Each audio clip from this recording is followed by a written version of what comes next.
दोस्तों आज हम आपके लिए लेकर आए हैं IAS, UPPCS, ROARO, SSC, BPSC, UKPCS, UKPSC और RPSC और CGPSC और JPSC, TET, CTET, super TET, SSC, CGL1, Tier 1, Tier 2, RRB, UPSSC, DSSB, police, TGT, PGT, GIC, GDS, GDC, ILT, VEO, assistant professor या UGC, NET, JRF, SET, HCT। Total मिला के question है 1 लाख। ठीक है, हम इस बुक में टोटल 1 लाख क्वेश्चन पढ़ेंगे। ठीक है, तो ये सारे क्वेश्चन इन विभिन्न एग्जाम्स में पूछे जा चुके हैं। ठीक है, तो ध्यान से देखेंगे, कोई भी चीज़ छूटी ना चाहे, छोड़नी नहीं है, कुछ भी छोड़ना नहीं है, क्योंकि हर एक क्वेश्चन बहुत ही ज़्यादा इम्पोर्टेंट है। फास्ट चलेंगे नहीं, आराम आराम चलेंगे और हर चीज़ को समझते हुए चलेंगे, क्योंकि हर एक क्वेश्चन बहुत इम्पोर्टेंट है। आपका किस एग्ज़ाम में ये क्वेश्चन आ जाए ये आपकी किस्मत की बात है। तो भारतीय संविधान एवं राज्य व्यवस्था, ठीक है, GS 1 लाख क्वेश्चन की सीरीज है, 1 लाख क्वेश्चन। आगे बढ़ते हैं।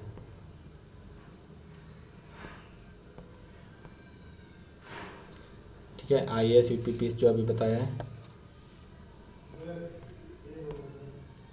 ठीक है, तो विषय वस्तु देख लीजिए। संविधान, भारतीय संविधान की ऐतिहासिक पृष्ठभूमि, संविधान निर्माण के प्रमुख स्रोत, संविधान निर्माण प्रक्रिया, समितियां एवं संविधान की व्यवस्थाएं, उद्देश्य का संघ एवं उसका राज्य क्षेत्र, नागरिकता, मौलिक अधिकार, राज्य के नीति निर्देश तत्व एवं मूल कर्तव्य, संघ की कार्यपालिका एवं विधायिका, राज्य की कार्यपालिका एकदम विधायिका, न्यायिक न्यायपालिका, उच्चतम न्यायालय, उच्च न्यायालय, जिला न्यायालय, अधीनस्थ न्यायालय, संघ राज्य क्षेत्रों का प्रशासन, पंचायती राज्य और संवैधानिक निकाय, गैर संवैधानिक निकाय एवं अन्य संस्थाएं, केंद्र राज्य संबंध, संघ एवं राज्य के अधीन सेवाएं, निर्वाचन आयोग तथा राजनीतिक दल, कुछ वर्गों के संबंध में विशेष उपबंध और राजभाषा, आपातकालीन जो उपबंध है उनके बारे में देखेंगे।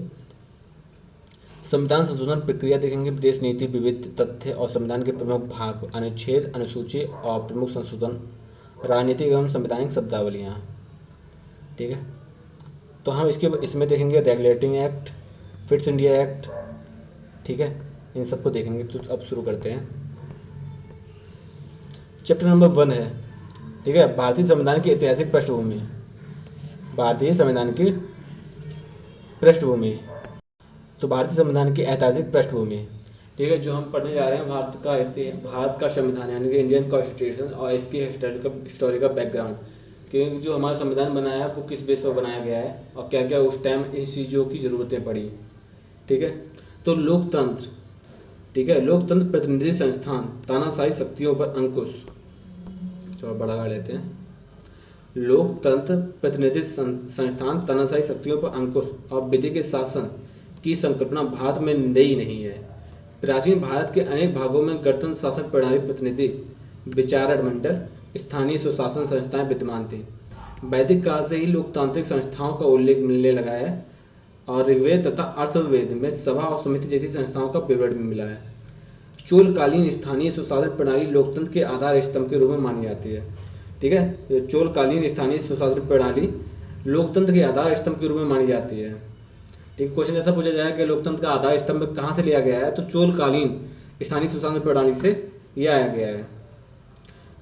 31 दिसंबर 1600, ठीक है, 31 दिसंबर 1600 को लंदन के कुछ व्यापारियों द्वारा स्थापित की गई ईस्ट इंडिया कंपनी ने महारानी एलिजाबेथ से शाही चार्टर प्राप्त कर भारत और दक्षिण पूर्व एशिया के कुछ क्षेत्रों के साथ व्यापार करने का एकाधिकार प्राप्त कर लिया। प्लासी की 1757 में कंपनी की विजय के साथ भारत में अंग्रेजी शासन की नींव पड़ गई। रेगुलेटिंग एक्ट 1773 से ही भारत में कंपनी के प्रशासन पर ब्रिटिश संसदीय नियंत्रण के प्रयासों की शुरुआत हुई। ठीक है, तो क्वेश्चन देखो इसमें से, ठीक है, महारानी एलिजाबेथ, क्वेश्चन एक छोटे मोटे एग्जाम में एक क्वेश्चन आ जाता है कि जब ईस्ट इंडिया कंपनी 31 दिसंबर 1600 को जिसने बनाई थी वो, ठीक है, जो ब्रिटेन के जो व्यापारी थे उन लोगों ने बनाई थी, और इस पर किसके हस्ताक्षर हुए थे। तो क्वेश्चन है, तो ऑप्शन में आ जाता है Victoria, Victoria 1, Elizabeth one, Elizabeth two.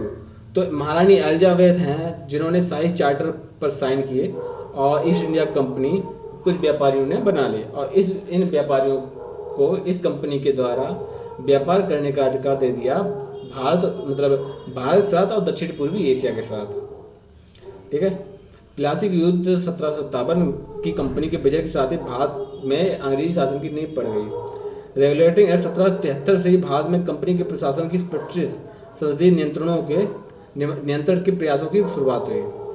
ठीक है। भारत के संविधान के विकास के बारे में देखेंगे तो भारत के संवैधानिक विकास, Regulating Act 1773, Pitt's India Act 1784, अधिनियम 1786, चार्टर एक्ट 1793, भारत शासन अधिनियम 1858, charter act 1853, charter act 1833, charter act 1813, Bharat परिषद अधिनियम 1861, भारत परिषद अधिनियम 1892, भारत परिषद अधिनियम 1909, भारत शासन अधिनियम 1919, भारतीय स्वतंत्रता अधिनियम। ठीक है, ये यहाँ से है, सॉरी फिर से एक बार देखते हैं। Regulating Act 1773, fits India Act 1784, एक सीरियलिटी से हम देखेंगे कि शुरुआत में मतलब फर्स्ट कौन सा रेगुलेटिंग आया, उसके बाद इस तरह से। तो रेगुलेटिंग 1773 को आया, फिट्स इंडिया एक्ट 1784 को। ठीक है। इसके बाद अधिनियम 1786 आया, उसके बाद चार्टर अधिनियम 1793 है, उसके बाद चार्टर एक्ट 1813, उसके बाद charter act 1833, charter act 1853, Bharat शासन अधिनियम 1858, उसके बाद भारत परिषद अधिनियम 1861, भारत परिषद। ठीक है। तो भारत परिषद अधिनियम 1861, उसके बाद भारत परिषद अधिनियम 1892, भारत परिषद अधिनियम 1909, भारत शासन अधिनियम 1919 और भारत शासन अधिनियम 1935 और भारतीय स्वतंत्रता अधिनियम 1947। ठीक है। तो हमारा संविधान सिर्फ एक वजह से नहीं, पूरी श्रृंखला है। सबसे पहले रेगुलेटिंग है 1773 आया, उसके बाद 84 आया, उसके बाद 86, 93, 13, 33, 53, 58, 61, 92, 1909, 1919, 1935, भारत स्वतंत्रता अधिनियम 1947। क्वेश्चन अगर पूछा जाए कि हमारा जो संविधान है सबसे ज़्यादा ठीक है, उसका आधार क्या रखा गया है, या सबसे ज़्यादा उस जो संविधान में जो बातें हैं वो किस शासन अधिनियम से ली गई हैं, तो भारत शासन अधिनियम 1935। इस 1935 को ही मिनी कॉन्स्टिट्यूशन बोलते हैं। ठीक है, लघु संविधान 1935 को ही बोलते हैं। और अगर पूछा जाए कि भारत शासन अधिनियम 1919 को और किस नाम से जानते हैं, तो 1919 को मॉन्टेग्यू चौमस्फोर्ड सुधार के नाम से जानते हैं, और भारत परिषद अधिनियम 1909 को मार्ले मिंटो सुधार के नाम से जानते हैं। ठीक है। और रेगुलेटिंग एक्ट 1773 में यहाँ से एक्ट बनने शुरू हुए थे। तो फिर सबसे पहला एक्ट बना था रेगुलेटिंग एक्ट 1793। ठीक है, ये कंपनी को रेगुलेट करने के लिए था। ठीक है। उसके बाद फिर इंडिया एक्ट 1784 बना, जहाँ पर सुप्रीम कोर्ट की स्थापना हुई थी। ठीक है। 1774 में आगे बढ़ते हैं। अब रेगुलेटिंग एक्ट 1773 देखते हैं।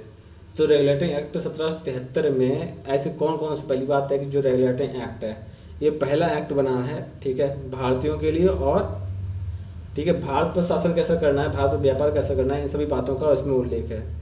तो भारत एक सुनिश्चित शासन प्रणाली को आरंभ करने वाला अधिनियम था।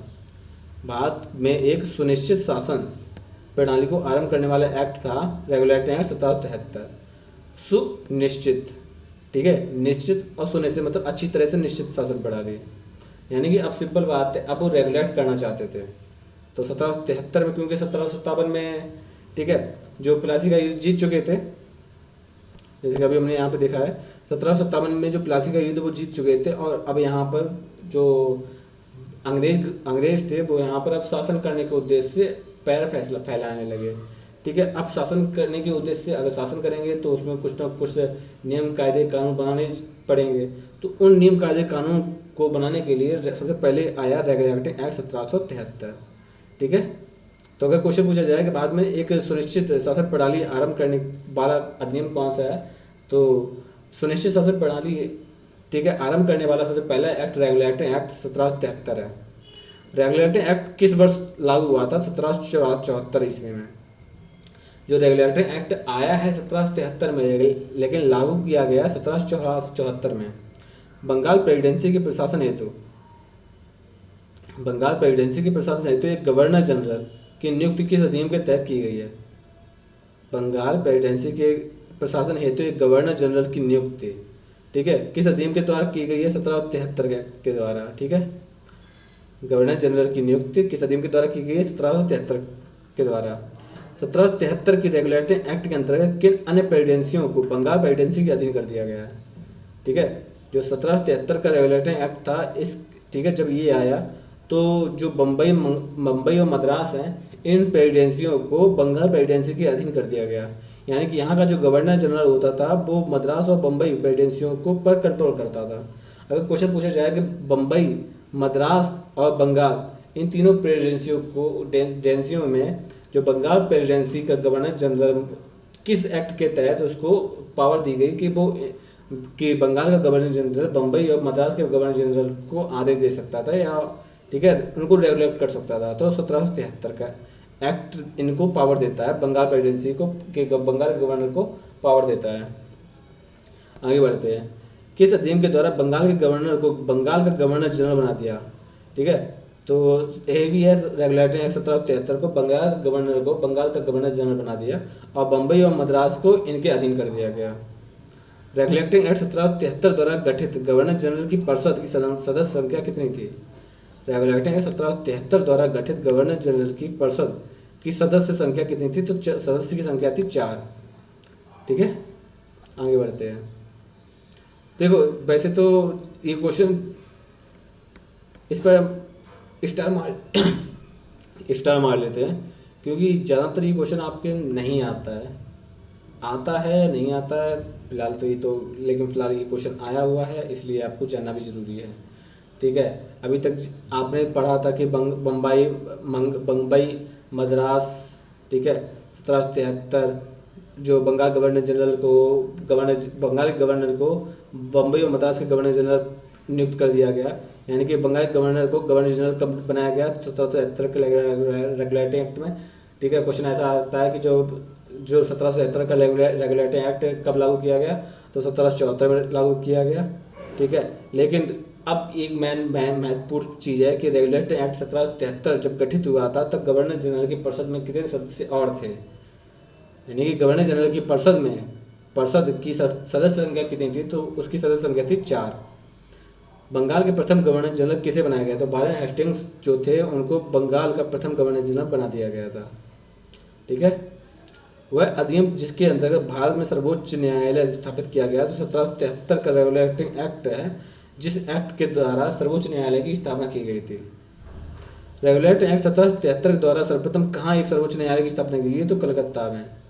ठीक है, तो 1773 के रेगुलेटिंग एक्ट के द्वारा जो सर्वोच्च न्यायालय है, सुप्रीम कोर्ट है, उसकी स्थापना की गई कलकत्ता में। और ये पहला सुप्रीम कोर्ट था जो बनाया गया था 1773 के रेगुलेटिंग एक्ट के द्वारा। ठीक है, ठीक है, अगर पूछा जाए कि जो बंगाल का गवर्नर जनरल, बंगाल के गवर्नर को गवर्नर जनरल पद दे दिया गया तो अब सबसे पहले बंगाल का गवर्नर जनरल बना कौन? या 1773 का जब 1773 का एक्ट जब लागू हुआ तो बंगाल में गवर्नर जनरल कौन बना? तो वारेन हेस्टिंग्स थे जिनको बनाया गया। और वारेन हेस्टिंग्स के बाद और कितने लोग थे? तो 3 लोग और थे। ठीक है, आगे बढ़ते हैं। रेगुलेटिंग एक्ट 1773 द्वारा सर्वोच्च न्यायालय में न्यायाधीशों की संख्या कितनी थी? ठीक है, रेगुलेटिंग एक्ट 1773 द्वारा स्थापित सर्वोच्च न्यायालय में न्यायाधीशों की संख्या कितनी थी? तो सर्वोच्च न्यायालय में न्यायाधीशों की संख्या टोटल थी 4। ठीक है, और जिसके प्रथम न्यायाधीश कौन थे? एल्जा इम्पे थे। ठीक है, एक इसमें एक, जब ये 4 हैं तो 4 में एक मुख्य न्यायाधीश यानी चीफ जस्टिस होगा और 3 उसके सहायक होंगे। ठीक है, आगे देखते हैं। रेगुलेटिंग एक्ट 1773 द्वारा स्थापित सर्वोच्च न्यायालय के आधिकारिक क्षेत्र में शामिल विषय थे सिविल, आपराधिक और नौसेना मामला। ठीक है, जो सिविल मामले हैं, आपराधिक कोई क्रिमिनल वाले मैटर्स हैं और नौसेना मामले हैं, तो इन 3 मामलों को सर्वोच्च न्यायालय के अधिकार क्षेत्र में माना जाता था और वो इसमें अपना निर्णय सुनाता था, सुनवाई करता था और निर्णय सुनाता था। 1773 के रेगुलेटिंग एक्ट के द्वारा स्थापित सर्वोच्च न्यायालय के निर्णय के विरुद्ध अपील हो सकती है। 1773 के रेगुलेटिंग एक्ट के द्वारा स्थापित, ठीक है, सर्वोच्च न्यायालय के निर्णयों के विरुद्ध अपील हो सकती है प्रिवी काउंसिल में। ठीक है, प्रिवी काउंसिल में 1773 में रेगुलेटिंग एक्ट द्वारा जो स्थापित सर्वोच्च न्यायालय है, ठीक है, उस न्यायालय ठीक है, उस न्यायालय को चुनौती देना, ठीक है, उस न्यायालय जैसे कि सर्वोच्च न्यायालय के द्वारा कोई निर्णय दिया गया है और जो बंदा है जिस पर निर्णय सुनाया गया है वो इस निर्णय से खुश नहीं है, वो इससे असंतुष्ट है कि उससे जो उसके द्वारा जो निर्णय दिया गया है वो बेबुनियाद है और वो नहीं होना चाहिए था। तो जब ऐसी सिचुएशन आ जाए तो वो बंदा कहाँ जाए, क्योंकि सर्वोच्च न्यायालय सबसे बड़ा न्यायालय है, ठीक है। लेकिन अगर आपको अपील करनी है तो उस टाइम ऐसी सुविधा दी गई थी कि आप उस सर्वोच्च न्यायालय के निर्णय के विरुद्ध प्रिवी काउंसिल में आप जा सकते हैं, ठीक है, वहाँ पर आप सर्वोच्च न्यायालय को चुनौती दे सकते हैं। रेगुलेटिंग एक्ट 1773 की त्रुटियों के परिमार्जन हेतु किस अधिनियम को पारित किया गया? रेगुलेटिंग एक्ट 1773 की त्रुटियों की परिमार्जन हेतु किस अधिनियम को पारित किया गया? तो एक्ट ऑफ सेटलमेंट 1781, ठीक है, एक्ट ऑफ सेटलमेंट 1781 है। रेगुलेटिंग एक्ट 1773 की त्रुटियों के परिमार्जन हेतु, ठीक है, यानी कि एक्ट ऑफ सेटलमेंट 1781 है। अब एक्ट ऑफ सेटलमेंट क्यों आया? क्योंकि इसके बाद पिट्स इंडिया एक्ट आया था 1784 में, ठीक है। तो एक्ट ऑफ सेटलमेंट इसलिए आया कि जो रेगुलेटिंग एक्ट जब बनाया गया था 1773 वाला, उसमें जो भी कमी बड़ी होगी, ठीक है, उन कमियों को सुधार करने के लिए एक्ट ऑफ सेटलमेंट लाया गया 1781 में, ठीक है। आगे बढ़ते हैं। किस अधिनियम के द्वारा ईस्ट इंडिया कंपनी के मामलों को देखने के लिए एक बोर्ड ऑफ डायरेक्टर, इसको शॉर्ट में बोलते हैं BOD, बोर्ड ऑफ डायरेक्टर्स, किस अधिनियम के द्वारा ईस्ट इंडिया कंपनी के मामलों को देखने के लिए एक बोर्ड ऑफ डायरेक्टर की स्थापना की गई? तो 1773 का रेगुलेटिंग एक्ट था, ठीक है। अब जब रेगुलेट कर रहे हैं तो अब रेगुलेट करने के लिए कोई तो चाहिए। आपने सर्वोच्च न्यायालय बना दिया, ठीक है, आपने सर्वोच्च न्यायालय बना दिया, ठीक है, तो ऐसा तो है नहीं। अब सर्वोच्च न्यायालय को कंट्रोल करने के लिए प्रिवी काउंसिल बना दी, ठीक है, सर्वोच्च न्यायालय बना दिया और सर्वोच्च न्यायालय से अगर कोई पर्सन असंतुष्ट है तो प्रिवी काउंसिल में आपने दे दिया कि आप अगर इसके विरुद्ध अपील करना चाहते हैं तो आप प्रिवी काउंसिल में चले जाइए और वहाँ पर आप सर्वोच्च न्यायालय के निर्णय के विरुद्ध अपील कर पाएंगे, ठीक है। चलो ठीक है, ये न्याय व्यवस्था हो गई।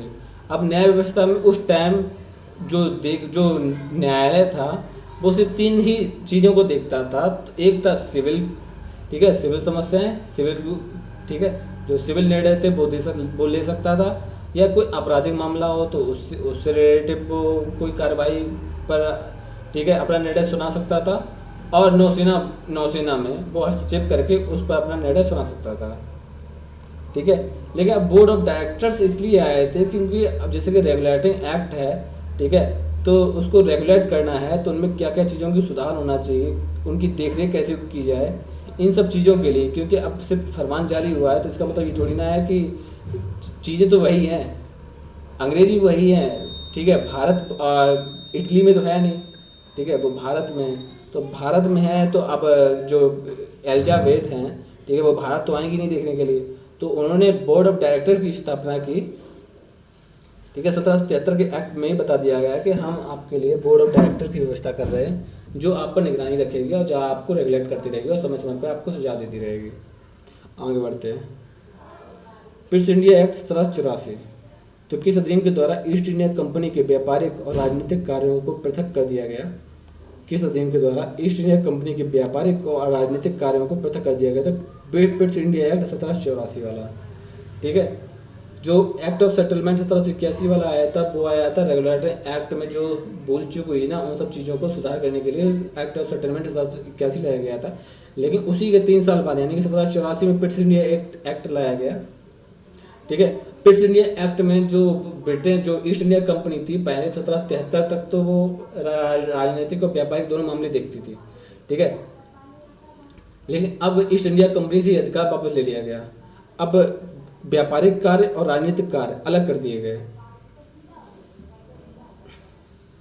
ठीक है। पिट्स इंडिया एक्ट 1784 के अंतर्गत ईस्ट इंडिया कंपनी पर राजनीतिक नियंत्रण एवं निरीक्षण किस हेतु किस संस्था की स्थापना की गई? देखो, रेगुलेटरी एक्ट आया था तो इस एक्ट के तहत बोर्ड ऑफ डायरेक्टर्स भी आए, यानी कि एक संस्था आई या एक आप तरीका बोल सकते हो बोर्ड ऑफ डायरेक्टर की, ठीक है। एक सभा या एक समिति या एक कमेटी गठित हुई जिसको बोर्ड ऑफ डायरेक्टर नाम दिया गया और ये काम करते थे रेगुलेट करने के, ठीक है। अब क्या किया गया कि उस टाइम तो व्यापारिक और राजनीतिक कार्य सब कुछ अंग्रेजों के हाथ में थे, लेकिन अब क्या वो धीरे धीरे करके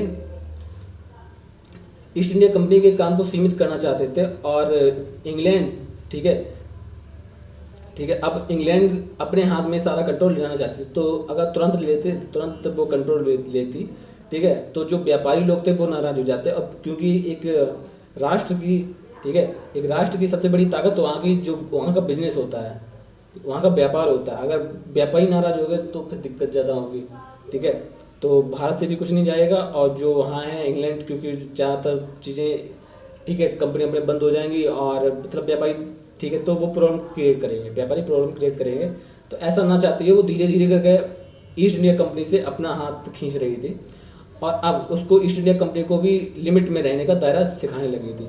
तो उसने बोर्ड ऑफ डायरेक्टर की स्थापना कर दी 1773 में और उसके बाद 1784 में बोर्ड ऑफ कंट्रोल की स्थापना कर दी थी। जो कंट्रोल करता था, वो एडवाइस देते थे, वो देखभाल करते थे, वो रेगुलेट करते थे, लेकिन ये कंट्रोल करता था, ये नियंत्रित करने लगा था, ठीक है, ईस्ट इंडिया कंपनी को राजनीतिक मामलों में, ठीक है, जिसको बोर्ड ऑफ कंट्रोल को बोलते हैं नियंत्रक मंडल।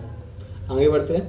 तो पिट्स इंडिया एक्ट 1784 के तहत पूर्व के देशों में ब्रिटिश उपनिवेशों के प्रशासन पर नियंत्रण, ठीक है, पिट्स इंडिया एक्ट 1784 के पूर्व के देशों में, ठीक है, पूर्व के देशों में ब्रिटिश उपनिवेशों के प्रशासन पर नियंत्रण और निरीक्षण का उत्तरदायित्व किस पर था? तो बोर्ड ऑफ कंट्रोल पर था, ठीक है। 1784 के तहत पूर्व के देशों में ब्रिटिश उपनिवेशों के प्रशासन पर नियंत्रण, ब्रिटिश उपनिवेशों के प्रशासन पर नियंत्रण और निरीक्षण का उत्तरदायित्व बोर्ड ऑफ कंट्रोल का था। 1784 के पिट्स इंडिया एक्ट के अधीन गठित किए गए बोर्ड ऑफ कंट्रोल के सदस्यों की नियुक्ति की जाती थी ब्रिटिश सम्राट के द्वारा, ठीक है, जो ब्रिटिश सम्राज्ञी थी उनके द्वारा बोर्ड ऑफ कंट्रोल के जो सदस्य थे उनकी नियुक्ति की जाती थी। आगे बढ़ते हैं। पिट्स इंडिया एक्ट 1784।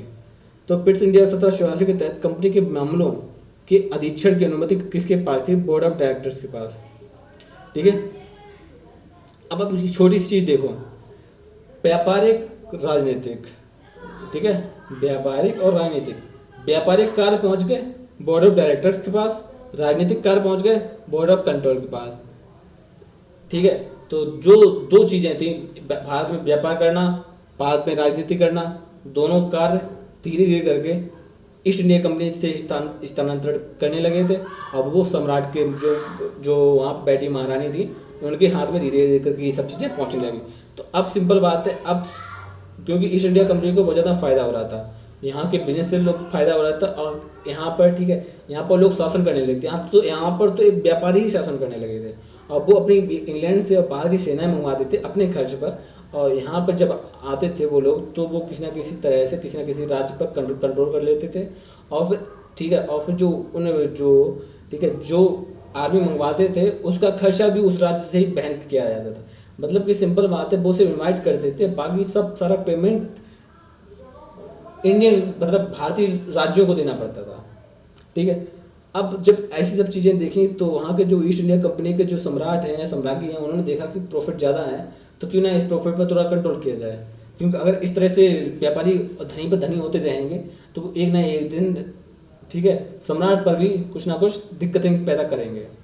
क्योंकि जब किसी एक के हाथ में संपूर्ण पैसा हो जाए, ठीक है, किसी एक के हाथ में संपूर्ण पैसा हो जाए तो वो उस पैसे का दुरुपयोग करने लगता है और उस पैसे का दुरुपयोग ना हो सके इसीलिए सम्राट ने अपना दिमाग लगाया, ठीक है, और धीरे धीरे करके टाइम टू टाइम कंपनी को उसकी औकात दिखाते रहे और इसीलिए रेगुलेटरी एक्ट आया। उसके बाद 1784 का पिट्स इंडिया एक्ट आया, ठीक है, और रेगुलेटरी एक्ट में बोर्ड ऑफ डायरेक्टर्स की स्थापना की जो व्यापारिक कार्य देखती थी, जो राजनीतिक कार्य देखती थी, सॉरी नहीं, जो व्यापारिक कार्य ही देखती थी। बोर्ड ऑफ डायरेक्टर व्यापारिक कार्य ही देखती थी, यानी ट्रेड की बात की जा रही है, ठीक है।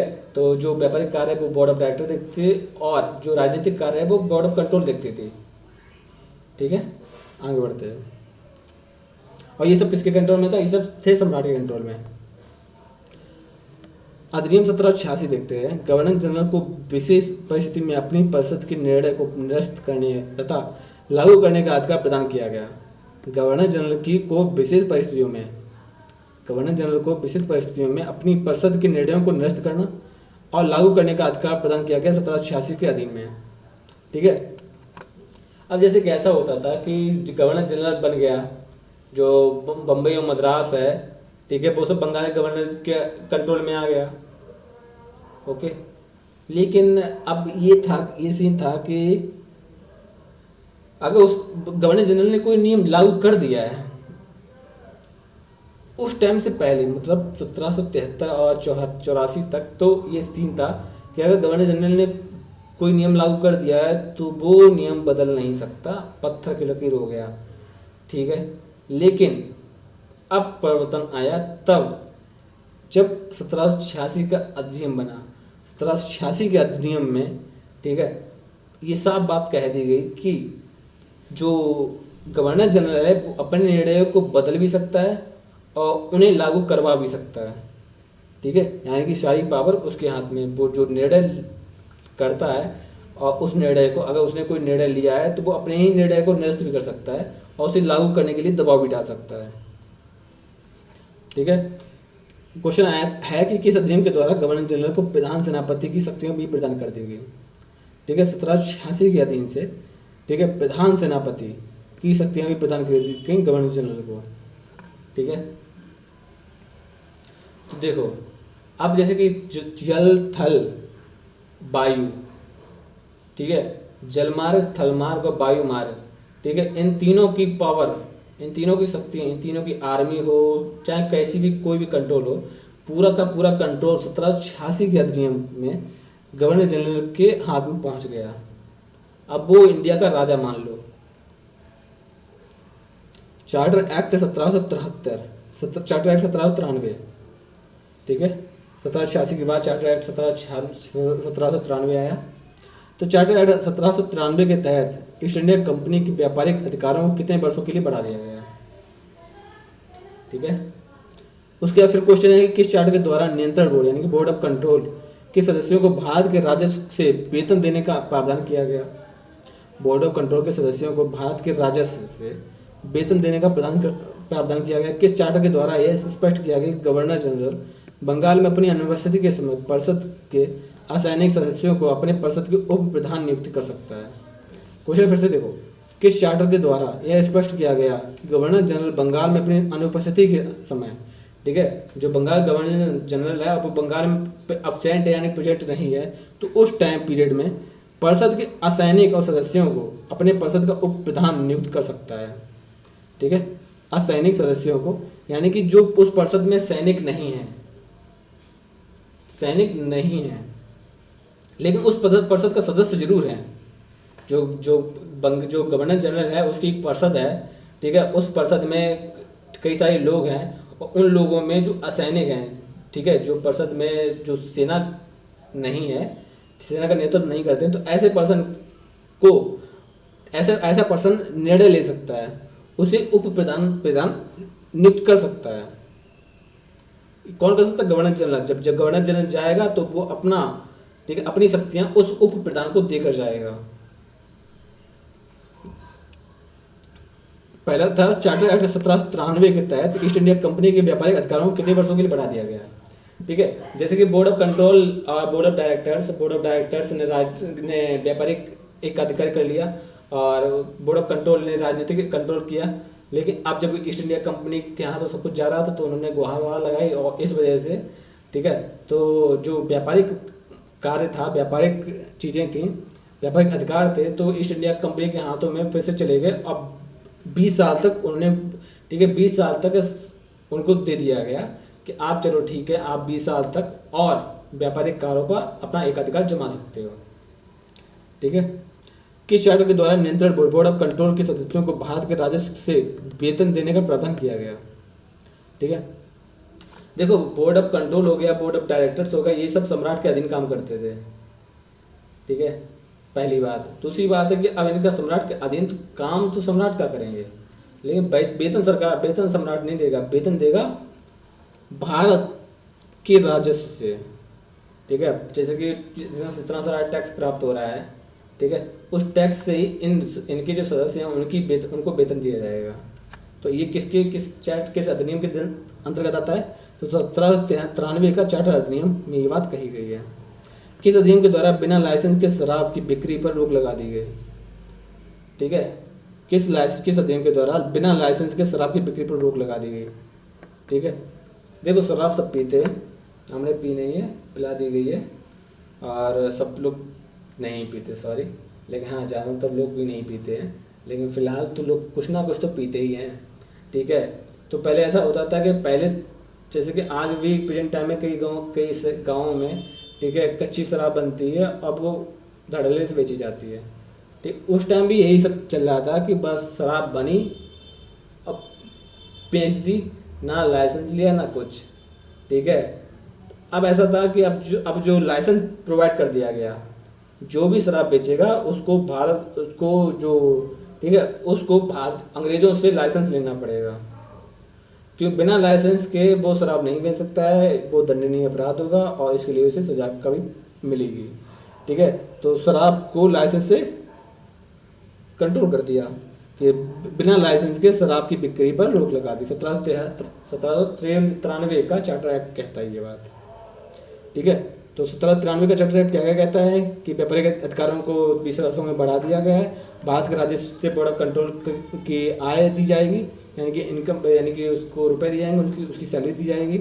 और गवर्नर जनरल की उपस्थिति में बंगाल गवर्नर जनरल का एब्सेंट है, और ठीक है, तो वो अपनी शक्तियाँ उप प्रधान को देकर जाएगा, और वो उप प्रधान उस अपनी परिषद के ही एक सदस्य को चुनेगा जो असैनिक है।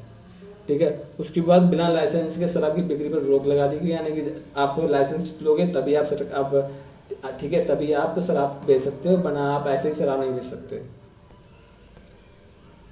उसके बाद होता है चार्टर एक्ट 1813। किस चार्टर द्वारा सभी अंग्रेज व्यापारियों को भारत से व्यापार की छूट प्रदान करने का उपबंध किया गया? किस चार्टर द्वारा सभी अंग्रेज व्यापारियों को भारत से व्यापार की छूट प्रदान करने का उपबंध किया गया? क्वेश्चन फिर से देखो, किस चार्टर के द्वारा सभी अंग्रेज व्यापारियों को भारत में व्यापार की छूट प्रदान करने का उपबंध किया गया? 1813 का चार्टर एक्ट। ठीक है,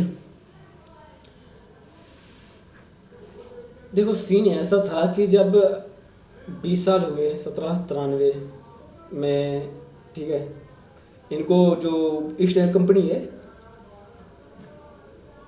वो उसको व्यापार करने का अधिकार 20 सालों में बढ़ा दिया, यानी कि 1793 में 20 साल जोड़े तो कितने हुए? 1793 में 20 जोड़े तो 1813। ठीक है, 1813 1793 प्लस 20 बराबर 1813। ठीक है, यानी कि जो व्यापार वाला जो सीन था ईस्ट इंडिया कंपनी का, ठीक है, जिस पर कंट्रोल कर रहा था बोर्ड ऑफ डायरेक्टर्स कर रहे थे। ठीक है, व्यापार पर बोर्ड ऑफ डायरेक्टर्स कर रहे थे। ठीक है, तो अब क्या हुआ कि टैक्स फ्री कर दिया। जो अंग्रेजी व्यापारी हैं वो भारत में व्यापार पर उनको छूट देती, क्योंकि आप जितना चाहे व्यापार करो। कहते ना आज तो हर चीज़ में जीएसटी लगती है, वहाँ पे ना जीएसटी ना टैक्स, एवरीथिंग फुल फ्री। आपको कुछ नहीं देना होगा, आप बस जितना व्यापार कर सकते हो करो, जितना माल बना सकते हो बनाओ, जितना पैसे कमा सकते हो कमाओ, बेचो। आपको इसके लिए पूरी आज़ादी है, आपको एक पैसा पेमेंट नहीं देना होगा। जब भी आप बंदरगाह तक जाओगे, जब भी आप मतलब किसी भी प्रकार का टैक्स नहीं देना पड़ेगा, फुल टैक्स फ्री, फुल कर से आज़ादी। अब जब कर से आज़ादी होगी तो फिर और बुरी तरह से उन्होंने अपना काम करवाना शुरू किया। ठीक है, माल बनवाना शुरू किया। बाद में ईसाई धर्म के प्रचार की अनुमति प्रदान की गई 1813 में। 20 साल बाद 1793 के 20 साल बाद 1813 में अंग्रेजों को ईसाई धर्म के प्रचार के लिए की अनुमति दी गई। ईसाई धर्म के प्रचार के लिए भारत में अनुमति दी गई 1813 में। किस चार्टर के द्वारा भारत ने शिक्षा पर ईस्ट इंडिया कंपनी को 1 लाख रुपए का वार्षिक खर्च करने का प्रावधान किया गया? ठीक है, 1 लाख रुपए का वार्षिक खर्च। देखो अब ऐसा था कि अब जब सब कुछ आप इंडिया से ही ले रहे हो तो इंडिया को तो कुछ दोगे भी ना। ठीक है, तो उन्होंने 1 लाख रुपए खर्च किया 1813 में। अब इसके पीछे भी एक लंबी स्टोरी है कि वो चाहते थे कि, ठीक है, कि भारतीय हैं, ठीक है, वो शरीर और बॉडी से तो हम अंग्रेज हो जाएं, लेकिन मतलब भाषा से अंग्रेज हो जाएं और शरीर से इंडिया भारतीय रहें। ठीक है, तो उनके लिए शिक्षा का प्रावधान किया गया। शिक्षा के लिए खर्च 1 लाख रुपए वार्षिक खर्च करने का प्रावधान किया गया। लेकिन 1 लाख रुपए किस पर खर्च किया जाएगा, हिंदी शिक्षा पर, इंग्लिश शिक्षा पर, इस बात की कोई गारंटी नहीं थी। किस अधिनियम के द्वारा ब्रिटिश संसद ने चाय और चीन के साथ व्यापार को छोड़कर ईस्ट इंडिया कंपनी के भारत के साथ व्यापारिक एकाधिकार को समाप्त कर दिया? किस अधिनियम के द्वारा ब्रिटिश संसद ने चाय और चीन के साथ व्यापार को छोड़कर ईस्ट इंडिया कंपनी के भारत के साथ व्यापारिक एकाधिकार को समाप्त कर दिया? देखो ऐसा था, भारत के साथ शुरुआत में जो 1813 आई तो अंग्रेजों को जो व्यापारी थे उनको अधिकार दे दिया गया कि आप यहाँ पर आप छूट, आपको व्यापार करने की यहाँ पर छूट है, आप ठीक है, आपको कोई भी टैक्स नहीं देना होगा। कुछ टाइम बाद ऐसा हुआ कि जो इसमें फिर से बदलाव किया गया, और बदलाव कुछ ये किया गया कि चीन के साथ और चीन और चाय में कोई कॉम्प्रोमाइज़ नहीं, आप चीन और चाय के साथ जितना चाहे व्यापार करो, लेकिन बाकी भारत के साथ व्यापार नहीं करोगे। ठीक है, पहले लॉलीपॉप दिया, उसके बाद लॉलीपॉप निकाल लिया। पहले कहा कि आप फ्री हो, जो जितना चाहे व्यापार करो। कुछ टाइम बाद उनका मन बदल गया तो उन्होंने बोला कि ऐसा है, ऐसा नहीं होगा, अब आप सिर्फ चीन और चाय के साथ ही व्यापार करोगे। ठीक है, बाकी ये सारे आप बाकी भारत के साथ व्यापार पर एकाधिकार समाप्त कर दिया है कि आप भारत, आप सिर्फ, अब ऐसा है, अब ओपन कर दिया सबके लिए। वहां पर भी पहले क्या था, सॉरी, अभी जो हमने आपको एक स्टेटमेंट बताया था कि जो अंग्रेज थे, ठीक है, उनको एक, ठीक है, भारत के साथ व्यापार पर पूरी छूट दे दी गई, लेकिन हमने एक चीज ध्यान देना भूल गए, क्योंकि अब बात अंग्रेजों की आ रही है, ना कि सिर्फ ईस्ट इंडिया कंपनी की। ठीक है, अब बात सिर्फ ईस्ट इंडिया कंपनी नहीं आ रही है, पूरे अंग्रेजों ग्रुप की आ रही है, पूरी उसकी कास्ट की आ रही है। ठीक है, पहले ऐसा था कि सिर्फ ईस्ट इंडिया कंपनी भारत में व्यापार कर सकती थी, अब कोई भी, अब ओपन मार्केट कर दिया गया। पहले क्लोज मार्केट था, अब ओपन मार्केट था। पहले ईस्ट इंडिया कंपनी का एकाधिकार था, अब उसके एकाधिकार को समाप्त कर कोई भी अंग्रेज व्यापारी, कोई भी ईस्ट इंडिया कंपनी का हो या ना हो, वो भारत में आकर भारत से व्यापार कर सकता है। ठीक है, आगे बढ़ते हैं। लेकिन ईस्ट इंडिया कंपनी के साथ थोड़ा दुर्व्यवहार कर दिया गया वहां पर। पहले एक अधिकार था ईस्ट इंडिया कंपनी का, अब एक अधिकार को समाप्त कर दिया, अब ओपन मार्केट कर दिया। लेकिन चाय और चीन के साथ व्यापार पर एक अधिकार अभी तक बना रहा है चाइना का, मतलब अंग्रेज जो ईस्ट इंडिया कंपनी का चाय और चीन पर एक अधिकार, जो वहाँ से जो व्यापार होगा उस पर आप एक अधिकार है, आप वहाँ पर कोई व्यापारी नहीं जाएगा चीन और चाय के साथ व्यापार करने के लिए, वहाँ कोई व्यापारी नहीं जाएगा। लेकिन सिर्फ वहाँ को छोड़कर यहाँ पर बाकी और कंपनियाँ आएंगी, बाकी और व्यापारी आएंगे और यहाँ से व्यापार करेंगे, आप उसकी उनमें इंटरफेयर नहीं करोगे। ठीक है, तो आगे बढ़ते हैं। Charter act 1833, east India company के सभी वाणिज्यिक एकाधिकार कब समाप्त कर दिए गए? चार्टर एक्ट 1833 में ईस्ट इंडिया कंपनी के सभी वाणिज्यिक एकाधिकार कब समाप्त कर दिए गए? पहले था, अभी तक तो चीन के साथ और चाय की चुस्की के साथ अंग्रेजों का, मतलब ईस्ट इंडिया कंपनी के एकाधिकार था। लेकिन जो 1833 का चार्टर एक्ट आया, फिर से 20 साल बाद 20 साल का शुरुआत कहाँ से हुई थी? 1793 से शुरुआत हुई थी और 1813 में पहुंची, और सिर्फ चीन और चाय पे एकाधिकार रह गया, बाकी ओपन मार्केट कर दिया गया। ठीक है, फिर जब 1813 में फिर से इन्हें 20 साल के लिए दिया गया कि आप चलो, आप ठीक है, आप 20 साल तक और व्यापार कर लो। ठीक है, अब जब 1833 का एक्ट आया तो उस एक्ट में बात कही गई है कि आप चीन के साथ आप एकाधिकार रह गया, ना चाय के साथ एकाधिकार रह गया। कोई भी अंग्रेज जाएगा, चाहे वो चीन हो, चाहे चाय का व्यापार हो, चाहे पूरे भारत में व्यापार हो, सबके लिए ओपन मार्केट है। ठीक है, कोई भी जाए, कोई भी व्यापार करे, कोई रोक टोक नहीं है। किस अधिनियम द्वारा बंगाल के गवर्नर जनरल को संपूर्ण भारत का गवर्नर जनरल बना दिया गया? तो ये 1833 का चार्टर एक्ट काफ़ी ज़्यादा इंपॉर्टेंट इसलिए हो जाता है क्योंकि अभी तक 1773 में जो बंगाल के गवर्नर को बम्बई और मद्रास के गवर्नर जनरल बना दिया गया था, उसके अधीन ये दोनों, ठीक है, कर दी गई थी, लेकिन प्रेसिडेंसी कर दी गई थी। लेकिन जब अब 1833 का जब चार्टर एक्ट आया तो उसमें जो बंगाल गवर्नर जनरल था उसको पूरे भारत का गवर्नर जनरल बना दिया गया। अर्थात कहने का मतलब ये है कि अब पहले उसके पास शक्तियाँ थी सिर्फ बंगाल, मद्रास और बम्बई तक, लेकिन अब उसके पास शक्तियाँ पूरे भारत में, वो पूरे भारत पर कंट्रोल कर सकता था, ना कि सिर्फ 3 जगहों पर। अब उसका कंट्रोल पूरे भारत पर था। तो ये कब अधिकार दिया गया? बंगाल के गवर्नर जनरल को 1833 में। भारत के प्रथम गवर्नर जनरल कौन थे? तो Lord William Bentinck. Lord William Bentinck Bharat के प्रथम गवर्नर जनरल थे। अगर पूछा जाए कि जो बंगाल का गवर्नर जनरल कौन था, तो वो थे वॉरेन हेस्टिंग्स। तो वॉरेन हेस्टिंग्स बंगाल के प्रथम गवर्नर जनरल थे। पूरे भारत के governor General Lord William Bentinck थे। कब थे? 1833 में। इस टाइम ओपन मार्केट हो गया था, कोई भी एकाधिकार नहीं रह गया था। वह चार्टर जिसने बम्बई और मद्रास के परिषदों की विधि निर्माती शक्ति समाप्त को कर दिया था। वह चार्टर जिसने बम्बई और मद्रास की परिषदों की विधि निर्माण शक्ति को समाप्त कर दिया था 1833 में। पहले ऐसा होता था, जो मुंबई और मद्रास है वो अपने अनुसार कानून बना सकती थी, ठीक है।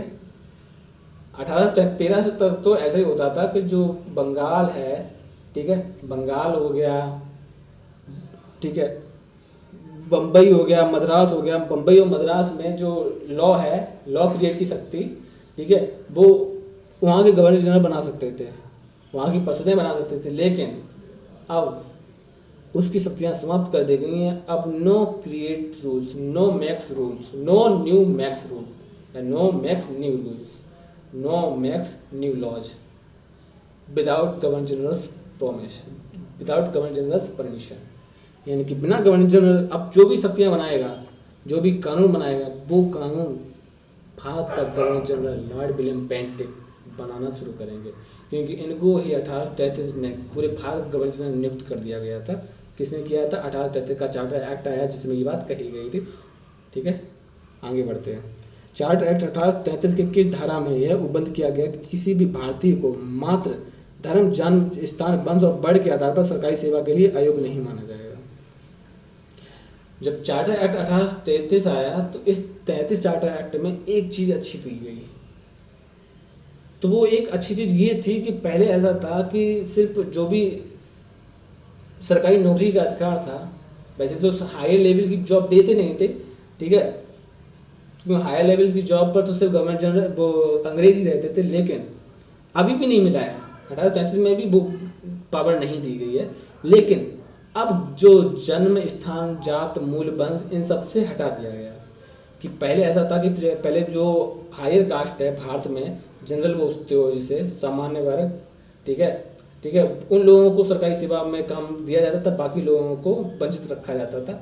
लेकिन जब 1833 का चार्टर एक्ट आया तो उसमें जात, मूल, वंश, लिंग, ठीक है, इन सबसे परे हो गया। मतलब इन सबको पीछे छोड़कर आप अगर योग्य हैं तो आपको जॉब मिलेगी, आपको सरकारी जॉब मिलेगी, फिर चाहे पंडित हो, ठाकुर हो, बनिया हो, ठीक है, और एससी हो, एसटी हो, ओबीसी हो, आपको जॉब मिलेगी अगर आप योग्य हैं तो। लेकिन हाँ, ये कहो कि सबसे बड़ी जॉब मिल जाए, ऐसा नहीं है, आप छोटी मोटी जॉब पा सकते हो। ये किस धारा में कहा गया है? ये 1833 जब आया था तो 1833 में एक धारा थी, धारा 87। इस धारा 87 में ये बात कही गई थी। आगे बढ़ते हैं। किस चार्टर एक्ट के द्वारा यह सुनिश्चित किया गया कि भारतीय क्षेत्रों में प्रशासन अब ब्रिटिश सम्राट के नाम से किया जाएगा? ठीक है, पहले ऐसा होता था कि ईस्ट इंडिया कंपनी अपने नाम पर, ठीक है, जो भारत में जो राजनीतिक व्यवस्था है या भारत पर कंट्रोल है, वो प्रशासन है, शासन व्यवस्था है, वो ईस्ट इंडिया कंपनी के नाम पर होता था। लेकिन अब 1833 में, ठीक है, 1833 में अब महारानी एलिजाबेथ, ठीक है, यानी ब्रिटिश सम्राट, वो जो भी उस टाइम हो, ठीक है, ब्रिटिश सम्राट के नाम पर भारत का शासन होगा। तो काफ़ी ज़्यादा इम्पोर्टेंट हो जाता है कि ये क्वेश्चन कि भारत में ब्रिटिश सम्राट के नाम पर भारत में शासन कब होना शुरू हुआ था? तो 1833 के चार्टर एक्ट के द्वारा ये शुरू हुआ था। किस चार्टर एक्ट के द्वारा भारत में दास प्रथा को गैर कानूनी घोषित कर दिया गया था?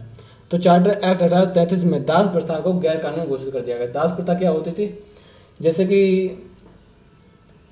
एक कोई नौकर है, मतलब एक कोई दास बना लिया, किसी को दास बना लिया, किसी से कर्ज ले लिया और उसको दास बना लिया, और ठीक है, वो जीवन भर उनका दास बना ही रहा, उनका गुलाम बना ही रहा। तो ये सब प्रथाएं समाप्त कर दी गई 1833 में। यानी कि कोई भी अब दास प्रथा, कोई भी किसी को दास नहीं बनाएगा। गवर्नर जनरल की परिषद में एक विधि विशेषज्ञ यानी चौथा सदस्य के रूप में का प्रावधान किया गया, ठीक है, यानी कि गवर्नर जनरल की परिषद में एक विधि विशेषज्ञ यानी कि जो लॉ जानने वाला, जो विधि को जानने वाला, जो कानून को का ज्ञाता हो, ठीक है, उसका भी प्रावधान किया गया, उसको भी लाया गया गवर्नर जनरल की परिषद में। तो वो कौन किस एक्ट के द्वारा आया? तो 1833 का चार्टर एक्ट के द्वारा आया। पहले विधि विशेषज्ञ किसे नियुक्त किया गया? तो पहले विधि विशेषज्ञ थे मैकाले, लॉर्ड मैकाले थे। इनको विधि विशेषज्ञ यानी कि कानून का ज्ञाता माना जाता था। और जो, ठीक है, जो लॉर्ड विलियम बेंटिक की परिषद में शामिल हुए थे 1833 में। आगे बढ़ते हैं। Charter act 1853। तो पहली बार किस एक्ट के द्वारा गवर्नर जनरल के विधायी व प्रशासनिक कार्यों का विभाजन किया गया? पहली बार किस एक्ट के द्वारा गवर्नर जनरल के विधायी व प्रशासनिक कार्यों का विभाजन किया गया? चार्टर एक्ट 1853 में। तो पहली बार किस एक्ट के द्वारा गवर्नर जनरल के विधायी व प्रशासनिक कार्यों को का विभाजन किया गया? तो 1853 के जो एक्ट आया था उसमें गवर्नर जनरल की विधायी यानी कानून बनाने की शक्ति और प्रशासन की शक्ति, प्रशासनिक कार्यों की शक्ति, इन दोनों को अलग अलग कर दिया गया। क्योंकि गवर्नर जनरल पर ज़्यादा लोड पड़ रहा था, वो दोनों चीज़ें एक साथ नहीं देख पा रहा था, इसलिए उन दोनों चीज़ों को अलग अलग कर दिया। किस एक्ट के द्वारा विधि निर्माण के लिए भारतीय केंद्रीय विधान परिषद की स्थापना की गई? भारतीय केंद्रीय विधान परिषद की स्थापना 1853 के चार्टर एक्ट के द्वारा की गई। यह विधि निर्माण के लिए उत्तरदायी थी। किस राज्य में बंगाल के प्रशासनिक कार्यों हेतु एक नया लेफ्टिनेंट गवर्नर जनरल की नियुक्ति का प्रावधान किया गया? किस राज्य में बंगाल के प्रशासनिक कार्यों हेतु, ठीक है, एक नए लेफ्टिनेंट गवर्नर की नियुक्ति का प्रावधान किया गया? 1853 में चार्टर एक्ट में। 1853 के चार्टर एक्ट के द्वारा सिविल सेवाओं के लिए प्रतियोगी परीक्षाओं का शुभारंभ हुआ तथा इसे भारतीयों के लिए भी खोल दिया गया। इसी संदर्भ में 1854 में एक समिति की स्थापना हुई, मैकाले समिति। अब सिविल सर्विस की ICS की बात हो रही है उस टाइम, ठीक है। तो मैकाले समिति ने 1853 में चार्टर एक्ट के द्वारा सिविल सेवाओं के लिए प्रतियोगी परीक्षाओं का शुभारंभ किया और इसे भारतीयों के लिए भी खोल दिया। इसी संदर्भ में 1854 में एक समिति की स्थापना हुई जिसे बोलते हैं मैकाले समिति। भारतीय विधान परिषद में पहली बार क्षेत्रीय प्रतिनिधित्व का सिद्धांत आरंभ कब किया गया? भारतीय विधान परिषद में पहली बार क्षेत्रीय प्रतिनिधित्व का सिद्धांत आरंभ कब किया गया? 1853 के चार्टर के अनुसार स्थापित विधान परिषद में। किस राजलेख द्वारा ब्रिटिश सरकार ने ईस्ट इंडिया कंपनी के निदेशकों से भारत में की जाने वाली नियुक्ति संबंधी शक्ति वापस ले ली? ठीक है, किस राजलेख के द्वारा ब्रिटिश सरकार ने ईस्ट इंडिया कंपनी के निदेशकों से भारत में की जाने वाली नियुक्ति संबंधी शक्ति वापस ले ली? तो है 1853 का चार्टर एक्ट, ठीक है।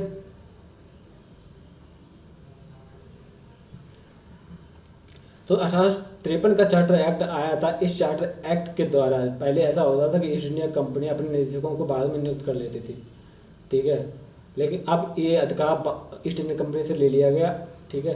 तो ये किस एक्ट के द्वारा लिया गया? तो 1853 का चार्टर एक्ट के द्वारा लिया गया कि अब ईस्ट इंडिया कंपनी बाद में अपना कोई निदेशक नियुक्त नहीं कर पाएगी अपनी मर्जी से। किस अधिनियम द्वारा विधि सदस्य को गवर्नर जनरल की परिषद का पूर्व सदस्य बना दिया गया?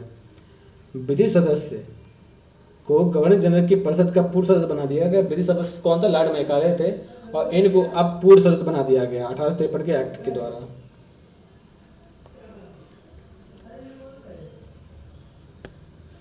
अब आते हैं भारत शासन अधिनियम 1858। ये 1858 का शासन अधिनियम यही वो अधिनियम है जब सारे पावर्स ईस्ट इंडिया कंपनी के हाथ से छूटकर ब्रिटेन की महारानी के हाथ में चले गए थे, ठीक है। ब्रिटिश क्राउन के अंतर्गत सभी अधिकार पहुंच गए थे और यही वो टाइम पीरियड है जब 1857 की क्रांति हो चुकी थी जिसको ईस्ट इंडिया कंपनी अपने कंट्रोल नहीं कर पाई। ब्रिटिश संसद द्वारा act for the better government of India, इस एक्ट को क्या बोलते हैं? ब्रिटिश संसद द्वारा act for the better government of India किस वर्ष पारित किया गया? तो 1858 में। इसी एक्ट को act for the better Indian government या गवर्नमेंट ऑफ इंडिया 1858। किस अधिनियम द्वारा भारत का शासन कंपनी के हाथों से लिया गया और उसको ब्रिटिश ताज के अधीन कर दिया गया? तो भारत शासन अधिनियम 1858 का। भारत सरकार अधिनियम 1858 के तहत अब गवर्नर जनरल को क्या कहा जाने लगा? तो 1858 के अंतर्गत पहले देखो पहले गवर्नर, फिर गवर्नर जनरल, फिर भारत का गवर्नर जनरल, और अब नाम पड़ गया गवर्नर जनरल को साइड में करके वायसराय। भारत का प्रथम वायसराय कौन था? Lord Canning. भारत का प्रथम गवर्नर कौन था? ठीक है, जिसके कंट्रोल में मद्रास और मुंबई थे, और जो बंगाल पर, ठीक है, बंगाल का गवर्नर था वो था लॉर्ड विलियम हेस्टिंग्स थे। उसके बाद गवर्नर जनरल विलियम बेंटिक आए, अब वायसराय लॉर्ड कैनिंग। 1858 के अधिनियम के द्वारा बोर्ड ऑफ डायरेक्टर यानी बीओडी और सीओडी बोर्ड ऑफ कंट्रोल को समाप्त करके किनके समस्त अधिकारों को किसे दे दिया गया? ठीक है, 1858 के अधिनियम के द्वारा बोर्ड ऑफ डायरेक्टर्स और बोर्ड ऑफ कंट्रोल को समाप्त करके इनके समस्त अधिकारों को किसे दे दिया? भारत के राज्य सचिव को। ठीक है, एक जो 1858 का जो भारत शासन अधिनियम है, इसमें एक नया पद का सृजन किया गया, जिस पद को बोलते हैं भारत का राज्य सचिव। ठीक है, किस अधिनियम द्वारा निदेशक मंडल और नियंत्रण मंडल को समाप्त कर दिया गया? तो निदेशक मंडल और नियंत्रण मंडल को समाप्त कर दिया गया, क्योंकि निदेशक मंडल कौन नियुक्त करता था? East India company. ठीक है, और नियंत्रण मंडल ईस्ट इंडिया कंपनी। तो इन दोनों को समाप्त कर दिया गया 1858 में। 1858 के अधिनियम के तहत भारत सचिव की सहायता के लिए उपबंध किया गया 15 सदस्यीय भारत परिषद का। 1858 के अधिनियम के तहत भारत सचिव की सहायता के लिए उपबंध किया गया 15 सदस्यीय भारत परिषद का। किस अधिनियम के द्वारा भारत के गवर्नर जनरल को भारत सचिव की आज्ञा के अनुसार कार्य करने के लिए बाध्य कर दिया गया? ठीक है, अब जो गवर्नर जनरल था वो भारत सचिव की आज्ञा के अनुसार कार्य करने के लिए बाध्य हो गया था 1858 के अधिनियम के द्वारा। ठीक है, आगे बढ़ते हैं।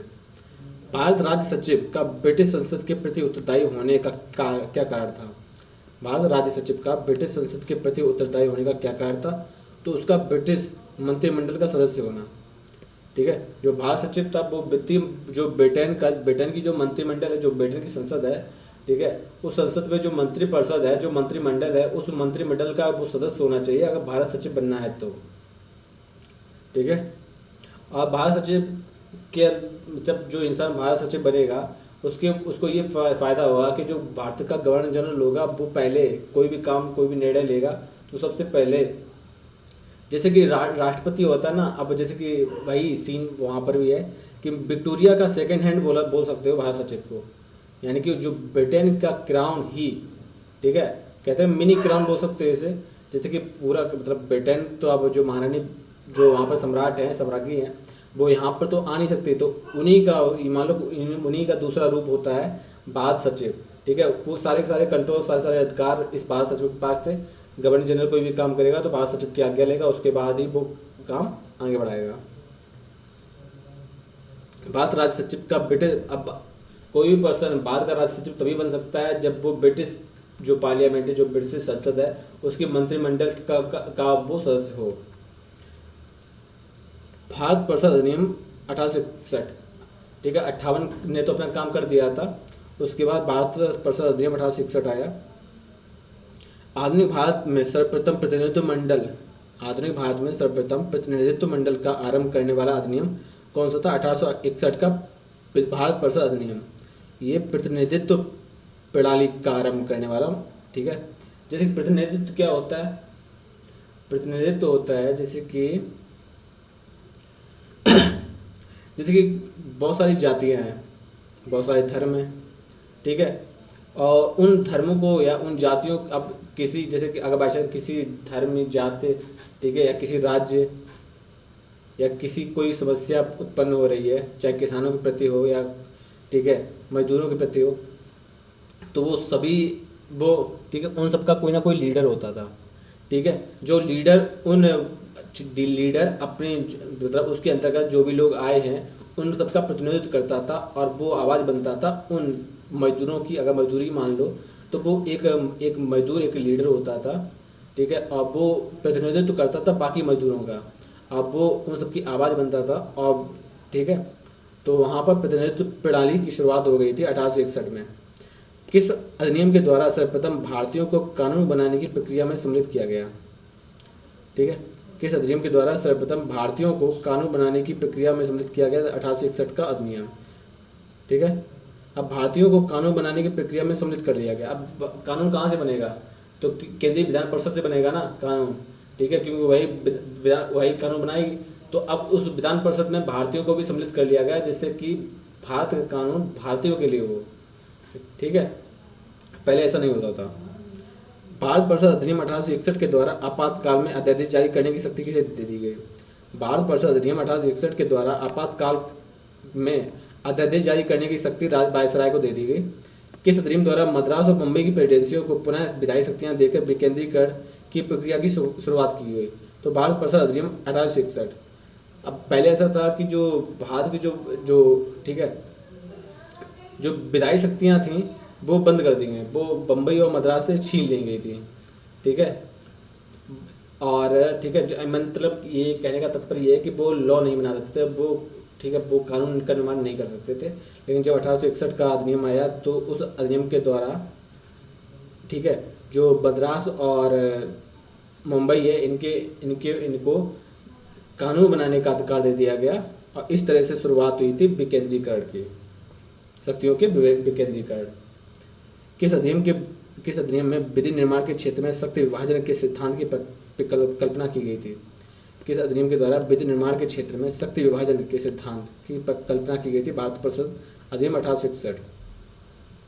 यानी कि शक्ति विभाजन का तात्पर्य यह है कि किसी मतलब भारत की संपूर्ण शक्ति किसी एक के हाथ में न रहकर उसको डिवाइड कर दिया जाए, उसको थोड़ा थोड़ा सब में बांट दिया जाए, ठीक है, 1861।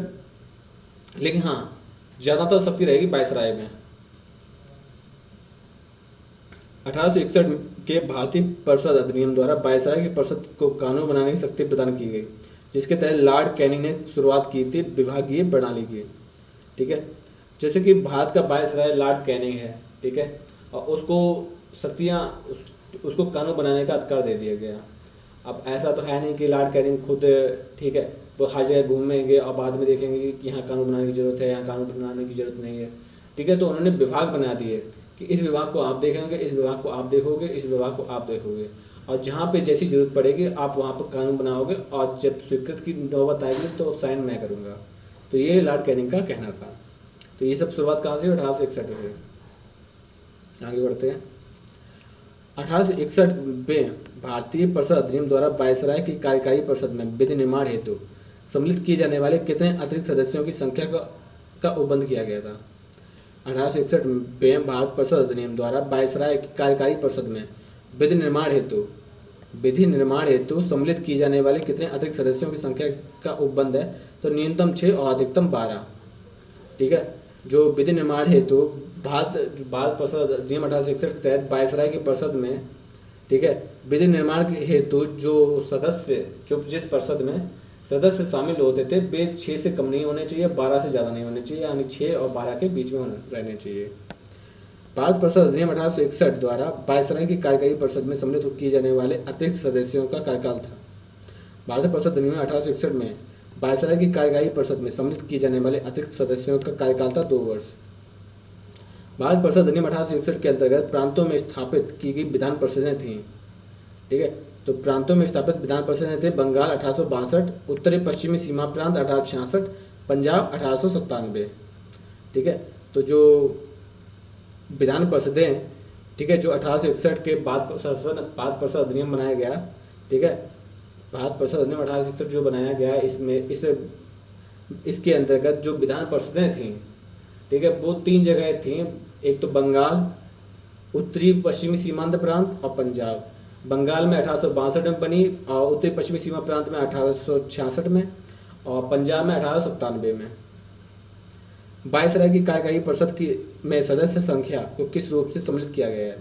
वायसराय की कार्यकारी परिषद में विधि सदस्य, ठीक है, विधि सदस्य यानी कि लॉ मेंबर जो कानून ज्ञाता है को किस रूप में सम्मिलित किया गया था? 5वें सदस्य के रूप में, ठीक है। वायसराय को परिषद के कार्य संचालन हेतु नियमों और आदेशों के निर्माण का अधिकार किस अधिनियम के द्वारा दिया गया? वायसराय के परिषद के कार्य संचालन हेतु नियमों और आदेशों का निर्माण का अधिकार किस अधिनियम के द्वारा दिया गया? 1861 के भारत परिषद अधिनियम के द्वारा, ठीक है।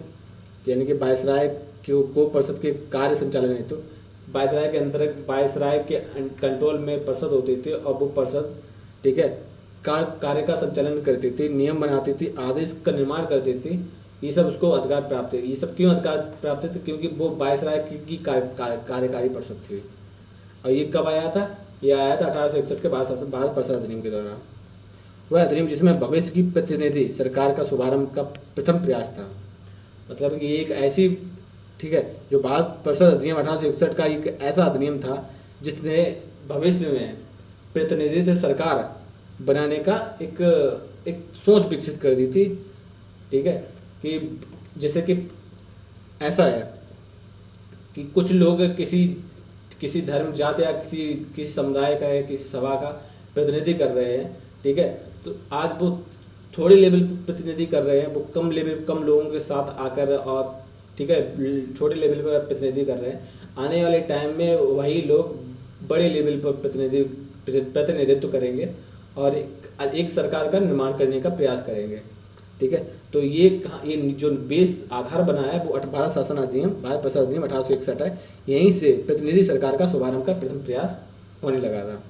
वायसराय को अपनी परिषद के सदस्यों में कार्य विभाजन यानी पोर्टफोलियो या विभागों का बंटवारा का अधिकार दिया गया था। वायसराय को अपनी परिषद के सदस्यों में कार्य विभाजन को बोलते हैं पोर्टफोलियो। ठीक है, कार्य विभाजन या पोर्टफोलियो को बोलते हैं विभागों का बंटवारा। कार्य का अधिकार दिया गया भारत शासन अधिनियम 1861 के द्वारा। ठीक है, क्वेश्चन ऐसा पूछा है, वायसराय को पोर्टफोलियो का अधिकार कब दिया गया? पोर्टफोलियो का मतलब होता है, ठीक है, कार्यों का विभाजन। ठीक है, तो वो अधिकार कब दिया गया? 1861 के भारत परिषद अधिनियम के द्वारा। भारत परिषद अधिनियम 1861 के अधीन गठित वायसराय की कार्यकारी परिषद में प्रशासनिक सेवा के सदस्यों की संख्या कितनी थी? तो प्रशासनिक सेवा के सदस्यों की संख्या कितनी थी? 3। अगर विधि निर्माता पूछा जाए कि विधि मेंबर कौन से नंबर पर आता था, वो 5वें नंबर पर आता था। जो, ठीक है, अब जो भारत शासन अधिनियम है उसके अंतर्गत जो वायसराय है उसके, ठीक है, वायसराय की परिषद में कितने सदस्य हो सकते? 6 से 12। किस अधिनियम ने मद्रास और बम्बई प्रांतों की विधानसभाओं का विधि निर्माण हेतु सशक्त किया था? किस अधिनियम ने बम्बई और मद्रास प्रांतों की विधानसभाओं को विधि निर्माण हेतु सशक्त किया था? भारत शासन अधिनियम 1861। जैसे कि मद्रास हो गया, मुंबई हो गया, ठीक है, उत्तर पश्चिम पूर्वी पश्चिम प्रांत हो गया, पंजाब हो गया। ठीक है, यहाँ पर विधान परिषदें बनाई गई थी। ठीक है, जो बम्बई मद्रास प्रांतों में विधानसभाओं का विधि निर्माण हेतु सशक्त किया गया था। यानी जो विधानसभाएं थी वहाँ पर विधि निर्माण, यानी कि वहाँ पर जो लॉ था उसको सशक्त किया, यानी उसको पावर दी गई। ठीक है, तो ये किसके अंतर्गत आता है? भारत परिषद अधिनियम 1861 के अंतर्गत आता है। उसके आएगा भारतीय परिषद अधिनियम 1892। केंद्रीय विधान परिषद सहित वायसराय को अतिरिक्त सदस्य के मनोनयन का अधिकार किस अधिनियम के द्वारा दिया गया था? भारत परिषद अधिनियम 1892। केंद्रीय विधान परिषद सहित वायसराय को अतिरिक्त सदस्य के मनोनयन, ठीक है, केंद्रीय विधान परिषद सहित वायसराय को अतिरिक्त सदस्यों के मनोनयन का अधिकार किस अधिनियम के द्वारा दिया गया? भारत परिषद अधिनियम। ठीक है, जैसे कि जो वायसराय है, ठीक है, उसको अपनी परिषद में या केंद्रीय विधान परिषद में, ठीक है, उसको और भी मेंबर्स की जरूरत है, यानी कि उसका जो काम है वो बढ़ रहा है और जो सदस्य हैं अब उनकी संख्या कम पड़ रही है, तो वो कुछ सदस्यों को मनोनीत कर सकता है। और ये मनोनयन, यानी कि जो, ठीक है, जो मनोनयन वाली प्रक्रिया है 1892 से शुरू हुई है, इसको बोलते हैं भारत परिषद अधिनियम 1892, जिसमें भारत का वायसराय अपनी परिषद या केंद्रीय विधान परिषद में, ठीक है, उसमें मेंबर्स को मनोनीत कर सकता था।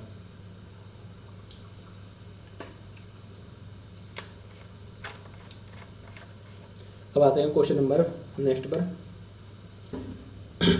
केंद्रीय विधान परिषद में मनोनयन किए जाने वाले अतिरिक्त सदस्यों की संख्या निर्धारित की गई थी 10 से 16।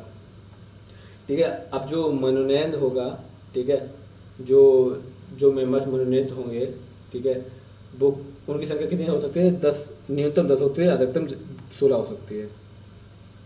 बम्बई और मद्रास के परिषदों में गवर्नर द्वारा नियुक्त किए जाने वाले अतिरिक्त सदस्यों की संख्या निर्धारित की गई थी, न्यूनतम 8 और अधिकतम 20। यानी मुंबई और मद्रास है, यहाँ पे जो परिषद है वहाँ पे जो गवर्नर हैं, ठीक है, वो गवर्नर कितने अतिरिक्त सदस्यों को नियुक्त कर सकते थे अपनी परिषद में? तो कम से कम कर सकते थे 8 और ज़्यादा से ज़्यादा कर सकते थे 20। बंगाल प्रांत की परिषद में गवर्नर द्वारा नियुक्त किए जाने वाले अतिरिक्त सदस्यों की संख्या कितनी निश्चित थी? ठीक है। बंगाल प्रांत में अधिकतम 20 संख्या निर्धारित थी और न्यूनतम कोई लिमिट नहीं थी। केंद्रीय विधान परिषद में अतिरिक्त सदस्यों को निर्धारित कितना कार्यकाल था? 2 वर्ष का। जो केंद्रीय विधान परिषद है उसमें अतिरिक्त सदस्यों का निर्धारित कार्यकाल 2 वर्ष का था। केंद्रीय विधान परिषद के में अतिरिक्त सदस्यों के निर्वाचन हेतु तो कौन सी रीत अपनाई गई? तो परोक्ष निर्वाचन नहीं थे। केंद्रीय विधान परिषद में अतिरिक्त सदस्यों के निर्वाचन हेतु तो कौन सी रीति अपनाई गई? परोक्ष निर्वाचन रीत। किस अधिनियम द्वारा केंद्रीय और प्रांतीय दोनों विधान परिषदों के सदस्यों को बजट पर बहस करने एवं प्रश्न पूछने का अधिकार दिया गया था? ठीक है, तो ये वो अधिनियम है जिसके द्वारा केंद्र में और प्रांत में, ठीक है, वहाँ पे बजट से संबंधित वो बहस भी कर सकते थे और प्रश्न भी पूछ सकते थे। ठीक है, तो ये थे भारत परिषद अधिनियम 1892। ठीक है, विधान परिषद के सदस्यों की बात की जा रही है। 1892 के अधिनियम के अंतर्गत नवीन विधि निर्माण के तहत प्रांतीय व्यवस्थापिका सभाओं के लिए अनिवार्य था गवर्नर जनरल की पूर्व स्वीकृति। ठीक है, जो एक नया 1892 का एक नया कानून लागू हुआ था। इस कानून में कहा गया था कि अगर आपको कोई सभा करनी है, ठीक है, कोई प्रांत है उसमें अगर व्यवस्थापक सभा के लिए कोई सभा करनी है तो आप उस सबसे पहले जो गवर्नर जनरल है यानी कि वायसराय है उनकी आप स्वीकृति लोगे। उनकी स्वीकृति पाकर ये आप ऐसा कुछ कर सकते हो। आपातकाल या विशेष अवस्था की स्थिति में गवर्नर जनरल को व्यवस्थापिका सभा की मदद से प्रांतों के लिए विधि निर्माण का अधिकार देने का अधिनियम था। तो भारत परिषद अधिनियम 1892 के अधिनियम के अधीन प्रांतीय परिषद के अतिरिक्त सदस्यों का चुनाव किया जाता था।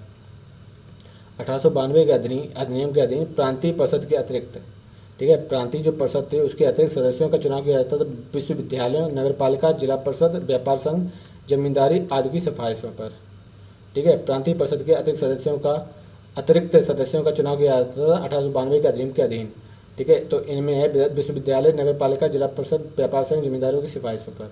ठीक है, इन लोगों की सिफारिशों पर प्रांतीय परिषद के अतिरिक्त सदस्यों का चुनाव किया जाता था। 1892 के अधिनियम के तहत केंद्रीय परिषद में के गैर सरकारी सदस्यों का निर्वाचन किस प्रकार किया जाता था? यानी कि जो गैर सरकारी हैं, ठीक है, 1892 के अधिनियम के तहत केंद्रीय परिषद में उन सदस्यों का निर्वाचन किस प्रकार होता था? प्रांतीय परिषदों के गैर सरकारी सदस्यों की सिफारिशों पर।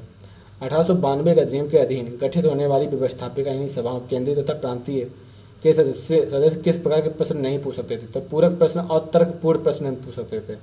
ठीक है, तो केंद्रीय और प्रांतीय हैं, ठीक है, व्यवस्थापिका सभाओं में, ठीक है, आप बहस कर सकते हो, प्रश्न पूछ सकते हो, लेकिन पूरक प्रश्न और तर्कपूर्ण प्रश्न नहीं पूछ सकते हो। ठीक है, बजट के मामले में 1892 के अधिनियम के द्वारा स्थापित व्यवस्थापिका सभाओं की वास्तविक स्थिति थी परामर्शदात्री परिषदों जैसी। 1892 द्वारा के अधिनियम द्वारा व्यवस्थापिका सभाओं में की स्थिति परामर्शदात्री परिषदों जैसी होती थी। 1892 के अधिनियम की आलोचना करने वाले नरम दलीय नेताओं के नेतृत्व किया था गोपालकृष्ण गोखले ने। ठीक है, 1892 के अधिनियम की आलोचना करने के लिए नरम दलीय नेताओं का नेतृत्व किया था गोपालकृष्ण गोखले ने। 1892 में के अधिनियम द्वारा किए गए सुधारों का पूर्ण लाभ उठाने की सलाह देने वाले भारतीय राष्ट्रीय कांग्रेस के नेता थे। 1892 के अधिनियम द्वारा सुधारों का पूर्ण लाभ उठाने की, ठीक है, सुधारों का पूर्ण लाभ उठाने की सलाह देने वाले भारतीय राष्ट्रीय कांग्रेस के नेता थे सुरेंद्रनाथ बनर्जी। 1892 के अधिनियम के अधीन गठित होने वाली केंद्रीय परिषद के सदस्य बनने वाली प्रमुख भारतीय नेता थे गोपालकृष्ण गोखले, रास बिहारी बोस और सुरेंद्रनाथ बनर्जी। तो 1892 के अधिनियम के अधीन गठित होने वाली केंद्रीय परिषद, ठीक है, केंद्रीय परिषद के सदस्य बनने वाले भारतीय नेता थे गोपालकृष्ण गोखले, रास बिहारी बोस और सुरेंद्रनाथ बनर्जी। भारत परिषद अधिनियम 1909, ठीक है, 1909 के भारत परिषद अधिनियम को अन्य किस नाम से जाना जाता है? माले मिंटो सुधार के नाम से। ठीक है, भारत परिषद अधिनियम 1909 है जिसको माले मिंटो सुधार के नाम से जाना जाता है। भारत परिषद अधिनियम 1909 किस वर्ष लागू हुआ था? 1910 में।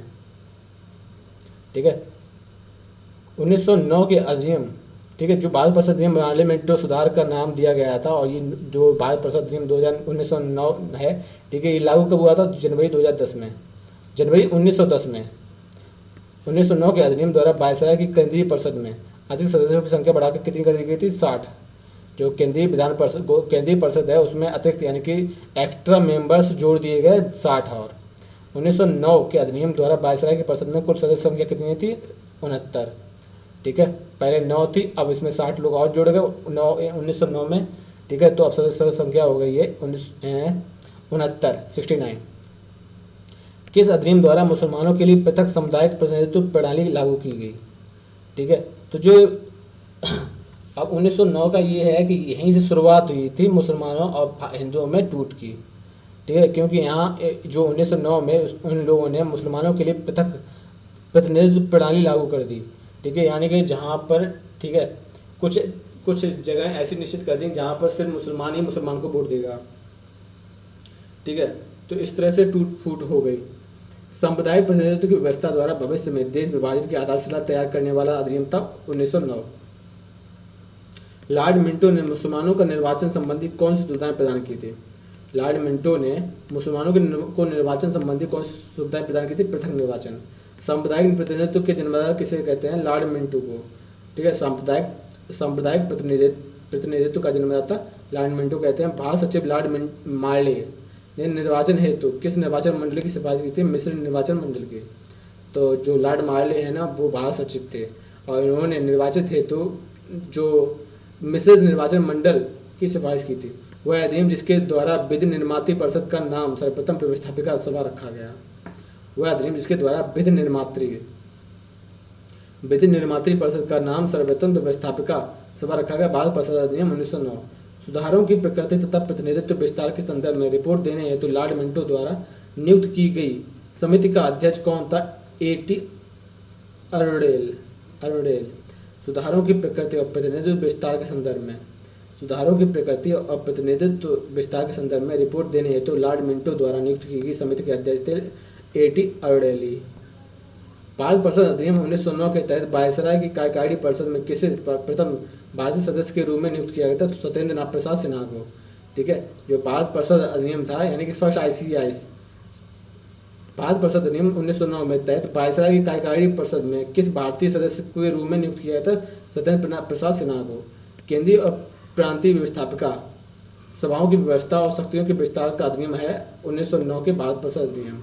व्यवस्थापिका सभाओं की व्यवस्था और शक्तियों का विस्तार 1909 के परिषद कानून के अंतर्गत केंद्रीय और प्रांतीय व्यवस्थापिका सभाओं के सदस्यों के संदर्भ में बनाए जाने वाले अधिनियम के लिए क्या आवश्यक था?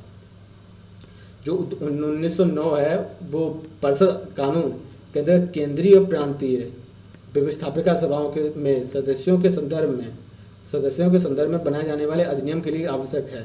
ठीक है, सब परिषद भारत सचिव की स्वीकृति प्राप्त करना। ठीक है, यानी कि पूरी परिषद को भारत सचिव की स्वीकृति प्राप्त करना।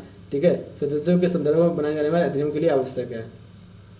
ठीक है, अगर केंद्रीय और प्रांतीय व्यवस्थापिका हैं, ठीक है, और उनमें जो सदस्य हैं, उन सदस्यों के लिए कोई भी कानून बनाया जाए, कोई भी अधिनियम बनाया जाए, तो ऐसा अधिनियम कैसे बनाया जाता है? ऐसा अधिनियम सिर्फ तभी बनाया जाता है जब भारत सचिव, ठीक है, जब भारत सचिव स्वीकृति देगा उस पूरी परिषद को।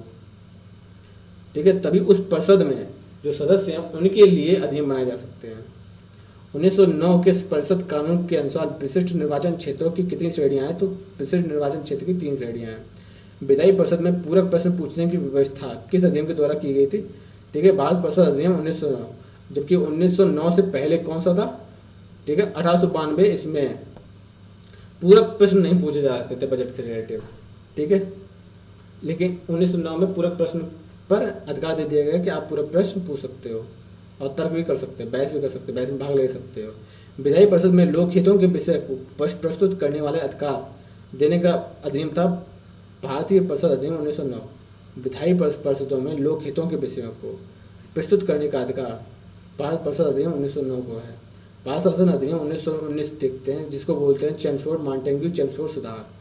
भारत शासन अधिनियम 1909 की आधार सामग्री थी मॉन्टेग्यू चेम्सफोर्ड सुधार 1918। ठीक है, 1918 की रिपोर्ट के अनुसार ही जो भारत शासन अधिनियम 1909 आया, तो ये आधारशिला रखी है 1918 में मॉन्टेग्यू चेम्सफोर्ड रिपोर्ट ने। ठीक है, और उसके बाद इसको मान्यता मिली है भारत शासन अधिनियम 1919। भारत शासन अधिनियम 1919 का उद्देश्य क्या था? भारत शासन अधिनियम 1919 का उद्देश्य था भारत में एक उत्तरदायी शासन की व्यवस्था स्थापना करना। ठीक है, भारत में एक उत्तरदायी शासन की स्थापना करना। भारत सरकार अधिनियम 1919 की प्रस्तावना में समावेश था अगस्त घोषणा के मूल सिद्धांतों को। ठीक है, भारत शासन अधिनियम 1919 की प्रस्तावना में समावेश था अगस्त घोषणा के मूल सिद्धांतों का। ब्रिटिश संसद में भारत सरकार अधिनियम 1919 कब पारित किया गया था? दिसंबर 1919 में पारित किया गया था। भारत सरकार अधिनियम 1919 लागू हुआ था 3 जनवरी 1921 को। भारत सरकार अधिनियम 1919 लागू हुआ था 3 जनवरी 1921 को। भारत सरकार अधिनियम 1919 ने प्रांतों में उत्तरदायी सरकार की स्थापना के लिए किस प्रणाली को अपनाया था? द्वैत शासन प्रणाली को, डायरकी। भारत सरकार अधिनियम 1919 जिसको बोलते हैं चैंपियन सुधार, ठीक है, ने प्रांतों में उत्तरदायी सरकार की स्थापना के लिए, ठीक है, जो प्रांत है उसमें उत्तरदायी सरकार की स्थापना के लिए द्वैत शासन व्यवस्था लाई थी। ठीक है, 1919 में अधिनियम के अंतर्गत प्रांतीय कार्यकारी परिषद की शक्तियों का विभाजन कितने भागों में बांटा गया? 2 भागों में, आरक्षित और हस्तांतरित। ठीक है, यानी कि कुछ रिजर्व थे और कुछ हस्तांतरित विषय थे। हस्तांतरित विषयों पर राज्य के गवर्नर किसकी सलाह पर कार्य करते थे? तो मंत्रियों की सलाह पर। जो हस्तांतरित विषयों पर राज्य के गवर्नर मंत्रियों की सलाह पर कार्य करते थे। आरक्षित विषयों पर राज्य के गवर्नर किसकी सलाह पर कार्य करते थे? तो कार्यकारी परिषद की सलाह पर। ठीक है, जो कार्यकारी परिषद थी उसकी सलाह पर आरक्षित विषयों पर, ठीक है, राज्य के गवर्नर सलाह ली जाती थी। पहली बार किस अधिनियम के द्वारा केंद्रीय और प्रांतीय विषयों पर विभाजन किया गया था? केंद्रीय और प्रांतीय विषयों पर विभाजन भारत सरकार अधिनियम 1919 द्वारा किया गया था। 1919 के अधिनियम तहत प्रांतीय और केंद्रीय सरकार के बीच शक्ति का विभाजन हुआ था न्यायगमन नियमों के अनुसार। भारत संविधान में सरकार को एकात्मक से संघात्मक में परिवर्तन करने हेतु पृष्ठभूमि तैयार करने वाला कानून कौन सा है? भारत सरकार अधिनियम 1919। भारतीय संविधान में सरकार को एकात्मक से संघात्मक, भारतीय संविधान में सरकार को एकात्मक से संघात्मक में परिवर्तन करने हेतु पृष्ठभूमि तैयार करने वाला कानून कौन सा था? भारत सरकार अधिनियम 1919। 1919 के अधिनियम के अधीन केंद्रीय और प्रांतीय सरकारों ने के मध्य विवाद की स्थिति में मान्य मत किसका था? केंद्र सरकार का। अगर ऐसा कोई विषय आ जाए जिस पर केंद्र सरकार और राज्य सरकार दोनों में ही मतभेद उत्पन्न हो जाए, पहले राज्य सरकार को प्रांतीय सरकार बोलते थे, तो इन दोनों के मतभेद हो जाए तो किसका निर्णय सर्वोपरि माना जाता था? तो वो केंद्र का निर्णय सर्वोपरि माना जाता था। 1919 के अधिनियम का झुकाव किस तरफ था? संघात्मक सरकार की तरफ था। भारत सरकार अधिनियम 1919 के अनुसार प्रांतीय स्तर पर विषयों में भ्रम की स्थिति में किसका स्पष्टीकरण, मत एवं निर्णय अंतिम होता था? भारत सरकार अधिनियम 1919 के अनुसार प्रांतीय स्तर पर विषयों पर भ्रम की स्थिति में किसका स्पष्टीकरण, मत और निर्णय अंतिम होता था? तो गवर्नर जनरल का। बाद में गवर्नर के अधीन कितने प्रांतों में द्वैत शासन लागू किया गया था? तो 9 प्रांतों में। ठीक है, एक गवर्नर के अधीन 9 प्रांत थे। भारत सरकार अधिनियम 1919 के अधीन प्रांतों में स्थापित होने वाली विधान परिषद किस प्रकार की थी? 1 सदनीय। किस अधिनियम के द्वारा प्रांतीय विधानसभा के लिए पहली बार प्रत्यक्ष निर्वाचन प्रणाली की अपनाई गई? तो 1919 का अधिनियम द्वारा। ठीक है, तो किस अधिनियम के द्वारा प्रांतीय विधानसभाओं के लिए पहली बार प्रत्यक्ष निर्वाचन की प्रणाली अपनाई गई थी? 1919 के अधिनियम द्वारा। 1919 के अधिनियम के अंतर्गत प्रांतों में पृथक निर्वाचन क्षेत्रों की व्यवस्था किन वर्गों के लिए की गई थी? 1919 के अधिनियम के द्वारा के अंतर्गत प्रांतों में पृथक निर्वाचन क्षेत्रों की व्यवस्था किन वर्गों के लिए की गई थी? सिखों, भारतीय ईसाई, यूरोप और आंग्ल भारतीयों के लिए। ठीक है, पृथक निर्वाचन क्षेत्रों की व्यवस्था। 1919 के अधिनियम के द्वारा प्रांतीय विधान परिषदों में दलित वर्ग, श्रमिक आदि को प्रतिनिधित्व देने के लिए व्यवस्था की मांग की गई थी मनोनयन के द्वारा। भारत सरकार अधिनियम 1919 में प्रांतीय विधानसभा के निर्वाचन हेतु मतदान की शर्तें किस प्रकार निर्धारित की गई थी? भारत सरकार अधिनियम 1919 में प्रांतीय विधानसभा के निर्वाचन हेतु मतदान की शर्तें किस प्रकार निर्धारित की गई थी? अलग अलग प्रांतों के लिए अलग अलग, यानी कि सभी प्रांतों के लिए अलग अलग निर्वाचन और निर्वाचन प्रणाली। ठीक है, और निर्वाचन सकते हैं, मतलब कुछ को रिजर्व कर दिया ना मुसलमानों के लिए आज ये सब चीज़ें कि दलित यहीं लड़ेगा, दलित सिर्फ, और ठीक है इस तरह से। प्रांतीय विधानमंडलों को प्रांतीय विषयों पर विधि बनाने का अधिकार किस अधिनियम के द्वारा दिया गया?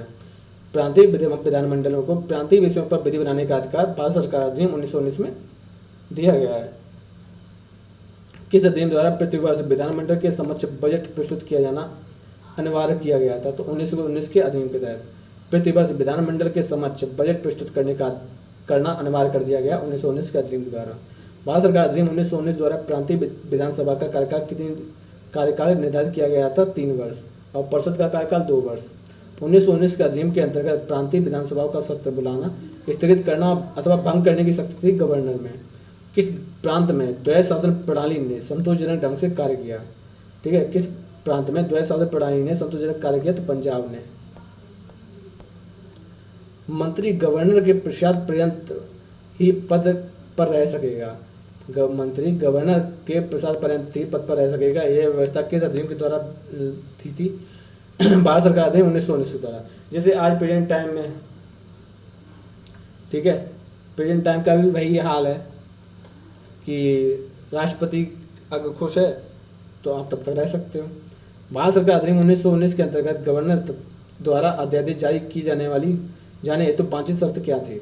भारत सरकार अधिनियम 1919 के अंतर्गत गवर्नर द्वारा अध्यादेश जारी किए जाने हेतु वांछित शर्त क्या थी? अध्यादेश जारी करने, तो वायसराय की अनुमति। किस अधिनियम द्वारा केंद्र में प्रथम बार द्विसदनीय विधानसभा स्थापित की गई थी? 1919 के अधिनियम द्वारा। जैसे कि लोकसभा और राज्यसभा है ना, यानी कि द्विसदन हो गए, तो ये केंद्र में पहली बार 1919 में ये द्विसदनीय व्यवस्था लाई गई थी।